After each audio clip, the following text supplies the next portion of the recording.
दूसरे दिन पापा घर आए। उनके आते ही मम्मी ने मायके जाने का मन बना लिया। वह मुझे भी अपने साथ ले जाएगी, यह सोचकर मैं मन ही मन खुश हो रही थी। लेकिन वह मुझे अपने साथ नहीं ले गई।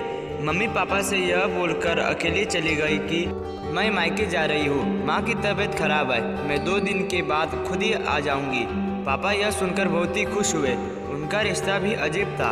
मम्मी घर पर होती तो पापा बाहर होते, और पापा घर पर होते तो मम्मी बाहर होती। मुझ पर क्या बीत रही है, इससे उन दोनों को कोई मतलब नहीं था। वैसे में भी इसकी आदत हो गई थी। आदि क्या हो गई थी, अपने आप को समझ लिया था। हाँ, इतना ज़रूर था कि मेरी नज़रों में पापा की छवि मम्मी की छवि से कुछ अच्छी थी। अच्छी क्या, पापा के बारे में मैं कुछ जानती ही नहीं थी। पति पत्नी के बीच की बढ़ती दूरियां बच्चों के लिए कितनी खतरनाक होती है, इसका एहसास मुझे अब हो रहा था। मैं एकदम ही अकेली पड़ गई थी। आज मैं दोपहर में ही स्कूल से लौट आई। दरवाज़ा खुला ही था। हाथ में फाइल लिए मैं बरामदे में आई तो जनानी आवाज़ सुनकर चौंक गई। अगले पल ही मैं इस सोच में पड़ गई, मम्मी आज मायके सुबह ही चली गई। यह पापा के बेडरूम में कौन औरत है। मैं यह सोचती हुई बेडरूम की ओर बढ़ गई। खिड़की का दरवाज़ा बंद था, दरवाजे में कुंडी लगी हुई थी।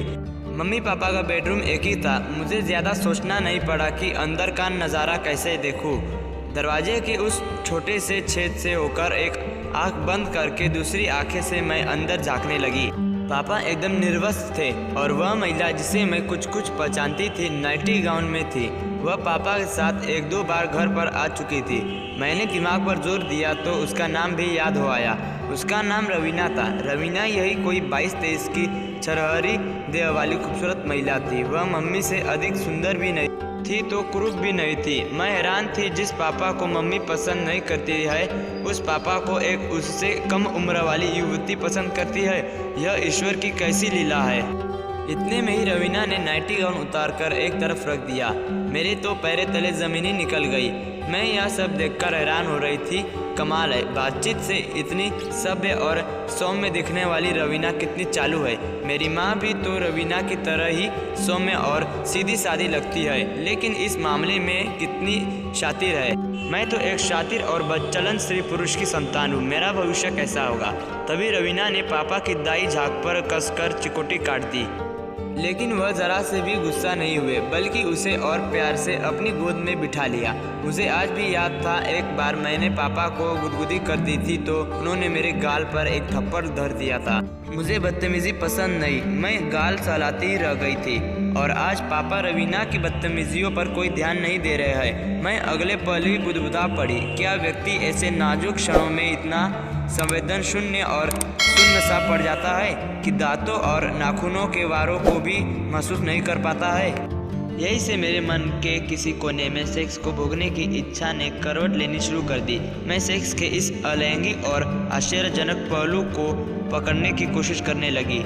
पीछे चला गया। इसी बीच पापा ने रवीना को घूरते हुए कहा, तुम सचमुच ही मुझे बहुत ही आनंद देती हो। मेरी पत्नी तो मुझे पसंद ही नहीं करती। वह कहती है कि तुम 3-3 दिन तक दाढ़ी ही नहीं बनाते हो।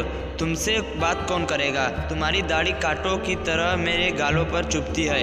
रवीना, दाढ़ी तो मेरी आज भी बूढ़ी हुई है, क्या तुम भी मेरी दाढ़ी से परहेज करती हो। पापा के यह कहते ही रवीना हंसने लगी। डार्लिंग, तुम्हारी पत्नी औरत है या कोई मोम की गुड़िया। भला पुरुष की दाढ़ी की चुभन भी कहीं स्त्री भी को पीड़ा पहुंचाती है। स्त्री को पीड़ा तो तब पहुंचाती है जब पुरुष बीच में ही साथ छोड़ जाता है। क्या तुम्हें नहीं पता सेक्स में नोच खराचों का कितना महत्व है। दाढ़ी नोच खराचों को ही तो काम करती है। ईश्वर ने कुछ सोच समझकर ही पुरुष को दाढ़ी दी है। सच तो यह है कि मैं तुम्हें तुम्हारी दाढ़ी से ही पसंद करती हूँ। यह कहते कहते रवीना ने पापा को बाहों में समेट लिया और अपने चिकने और मुलायम गाल उनके दाढ़ीदार गाल पर रखकर रगड़ने लगी। यह मेरे लिए एक नया ही अनुभव था। मैं आश्चर्यचकित होकर सोच रही थी, यहाँ तो कोई भी किसी से प्यार नहीं कर ठहरा, यहाँ तो केवल सहवास की ही प्रधानता है। रवीना पापा को इसलिए पसंद करती है क्योंकि उसे पुरुष की दाढ़ी की चुभन अच्छी लगती है, और मम्मी वेदांत अंकल पर इसलिए मुग्ध है क्योंकि वह सहवास कला में निपुण है और साथ ही चिकने गालों वाले हैं। ये दोनों स्त्रियां ही है लेकिन इनकी पसंद अलग अलग है। शायद यही वजह है कि स्त्री पुरुष अपने जीवन साथी को छोड़कर कहीं भाग जाते हैं। भाग क्या जाते हैं, अपने मनपसंद किसी सुयोग्य साथी की तलाश कर लेते हैं। मैं भी तो एक स्त्री हूँ। क्या अपनी पसंद की चीज़ों को ढूंढना या पाना गलत है? नहीं, पापा मम्मी वेदांत अंकल रवीना आदि सब बहके या भटके नहीं है। इन्होंने तो अपनी अपनी पसंद को हासिल किया है। इसी मध्यंतर मैंने देखा पापा रवीना की देह पर झुकते जा रहे हैं और उनके होठों रवीना के होठों को चूमने के लिए मचल रहे हैं। मैंने अगले पल ही अपनी दोनों हथेलियों से आंखें ढक ली और मन ही मन सोचने भी लगी, यह कैसी आग है जो स्त्री को पुरुष दर पुरुष और पुरुष को स्त्री दर स्त्री भटकने पर मजबूर कर देती है। पुरुष की बाहों का पहला पहला स्पर्श कैसा होता होगा? पुरुष के संसर्ग में कभी नहीं आने वाली एक स्त्री पुरुष की बाहों के स्पर्श मात्र से ही कितनी रोमांचित हो उठी होगी। मैं यह जानने की कोशिश करते करते पसीने से तरबतर हो गई। मैंने देखा मेरे हाथ के पसीने से फाइल भी भीग गए है और मेरे स्तनों से फूटी आए पसीने ने मेरे बनियान को भी भिगो दिया है। मेरे हाथ अनायास ही मेरे जांघों पर चले गए। मेरी चड्डी भी पसीने से भीग गई थी। मुझे लगा मेरे भीतर भी कुछ हो रहा है। मैं वहाँ से सीधे अपने कमरे में चली आई। मुझे अच्छे बुरे का ज्ञान हो गया था। मेरे होठों से अनायास ही बोल फट पड़े। अब स्थिति मेरे सामने बिल्कुल ही स्पष्ट है। न तो मम्मी दोषी है और न ही पापा दोषी है। चरित्रहीन कोई नहीं है। एक दूसरे के प्रति अरुचि, नापसंदगी और परिस्थिति जन्य लाचारी ने ही दूसरे से संबंध बनाने के लिए मजबूर किया है। जो लोग इन बातों को नहीं समझते वे ही संबंध को गलत मानते हैं। मैं मम्मी को भी जानती हूँ और पापा को भी जानती हूँ। मुझे अच्छी तरह से याद है, मम्मी पहले ऐसी नहीं थी। देह बेचना उसका धंधा नहीं है। वेदांत अंकल से वह पैसे नहीं ऐंठती है।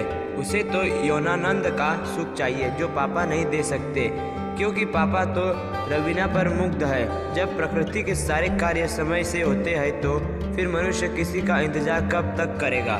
मम्मी जवान है, इसे इंद्रिय सुखी चाहिए। किसी को बच्चलन या चरित्रहीन कहा जितना आसान है, उसको समझना उतना ही कठिन है। एक पुरुष की बाहों से दूसरी पुरुष की बाहों में जाने का सफ़र कितना दुष्कर होता है। भले ही सहवास के सुखों में वृद्धि हो जाती हो, पर क्या शुरू में दूसरे पुरुष तक पहुंचने में तकलीफ नहीं होती होगी? कितना अपमानित होना पड़ता होगा। मम्मी पापा को नज़रअंदाज शुरू से ही करती आ रही है। आखिर कब तक वह अपने प्रति उसकी उदासीनता को ओढ़े रहते? कभी न कभी तो किसी न किसी तो उन्हें जुड़ना ही था। मैं रवीना की शुक्रगुजार हूँ कि उसने पापा को समझाया, और मैं वेदांत अंकल का भी शुक्रगुजार हूँ जिसने मम्मी की पीड़ा को और बढ़ने नहीं दिया। अगर पापा के जीवन में रवीना नहीं आई होती और मम्मी के जीवन में वेदांत अंकल नहीं आए होते तो क्या ये दोनों दिमागी रूप से पागल नहीं हो गए होते? इन अवैध संबंधों ने ही तो उन्हें यौन रोगी होने से बचाया है। इतने में ही मेरे विचार की श्रृंखला टूट गई। पापा दरवाजे में खड़े थे और रवीना उनके पीछे खड़ी थी। मेरे बोलने से पहले ही दोनों मेरे नज़दीक आकर बैठ गए। मैंने देखा दोनों के ही चेहरे पर गजब की ताजगी और आत्मसंतुष्टि थी। मेरे मन में पापा के प्रति कोई मेल भाव नहीं था। मैं रवीना को भी एक बदचलन औरत नहीं मानती थी। मम्मी के लिए भी मेरे मन में कोई भैर भाव नहीं था। परिस्थितियाँ ही ऐसी बन गई थी कि सब घाममेल हो गया था। ऐसा कभी मेरे साथ भी हो सकता था या किसी दूसरे साथ भी। मेरी तरह विचारधारा शुरू में इन लोगों की भी होगी। जब परिस्थितियाँ इनके प्रतिकूल होती गई तो इनके विचार में भी बदलाव आता चला गया। मेरे भीतर एक गजब का आत्ममंथन चल ही रहा था कि पापा ने मुझे टोक दिया। काजोल बेटी, क्या सोच रही हो? तुम्हारी पढ़ाई कैसी चल रही है? ठीक चल रही है पापा। मैंने यह कहते हुए पापा की ओर देखा तो वह मुझसे आंखें न मिला सके। मैं बोली, पापा मैं तुम्हारी बेटी हूँ। तुम मम्मी के लिए या दुनिया के लिए जैसे भी हो, लेकिन मेरे लिए तो सिर्फ मेरे पापा ही हो। और मम्मी भी तुम्हारे लिए कैसी भी क्यों न हो, पर मेरे लिए तो मेरी मम्मी है। मैं जानता हूँ बेटी। यह कहते कहते पापा ने मुझे अपने गले से लगा लिया। मैंने महसूस किया पापा कुछ यह जान गए थे कि मुझे मालूम हो गया है रवीना से उनके क्या संबंध है। इतने में ही रवीना ने अपने पर्स से टॉफ़िया के 2-3 पैकेट मेरे आगे रख दिए। तुम्हें ये टॉफ़ी पसंद है ना? मैं तुम्हारे लिए ही लाई हूँ। रवीना यह कहकर हंसने लगी। मैं सोच रही थी अब मैं इस प्यार और लगाव को क्या कहूँ, कैसे यह कर दूँ कि रवीना बच्चलन है या वेदांत अंकल चरित्रहीन है। मुझे एक साथ इतने सारे लोग प्यार करने वाले मिले हैं। मेरे लिए तो सभी अच्छे हैं, बुरे तो अब होते जब वे एक दूसरे को ब्लैकमेल करते या गढ़ते लूटते। वे तो जिंदगी को जी रहे हैं, वह भी बड़े ही सलीके से। मम्मी पापा के साथ रह भी रहे हैं और अपने तरीके से जी भी रहे हैं। पापा भी मम्मी के साथ रह रहे हैं और अपने जीवन भी जी रहे हैं। घाटे में कोई है तो वह मैं हूँ। मुझे मम्मी पापा की दोहरी जिंदगी के साथ आए दिन समझौता करना पड़ता है। मुझे डर है कि कहीं मैं भी दोहरी जिंदगी जीने की आदत न बन जाऊँ। इतने सारे लोगों का प्यार किसी दिन मेरे लिए धीमा जहर भी बन सकता है। मैं अभी और सोचती, इतने में पापा बोल पड़े, बेटी तुम अपनी पढ़ाई करो, मैं रवीना को बस स्टैंड तक छोड़कर आता हूँ। यस पापा, मैं यह कहकर एक किताब रैक से खींचकर पलटने लगी।